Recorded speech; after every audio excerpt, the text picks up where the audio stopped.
Welcome to Samba Samba. Enjoy the video. You start by getting the two apps ready. Open the first app and keep it active. Next, swipe up or tap Recent to preview multitasking. This positions you to split. Once done, long press the app card or tap the split screen icon to anchor the top pane. Make sure the second app is visible in Recents so you can place it in the lower pane. This immediate approach saves time and avoids navigating deep settings. Now activate split screen. Long press the first app's card and tap split screen. The first app locks to the top. Then select the second app from Recent or Home to populate the bottom pane. You can drag the middle divider to resize each app, move it up for more top space or down for bottom focus.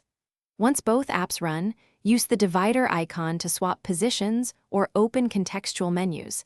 These gestures make multitasking efficient and flexible. To finish, close split screen by dragging the divider fully up or down, or tap the close handle on one app to return to single app view. You can also convert one app to pop-up for quick access. Make sure to use app menus for full screen if needed. If split fails, reboot the phone, update MIUI to the latest build, or clear the offending apps cache. These steps resolve most permission or memory conflicts and restore stable split-screen behavior. Thanks for watching.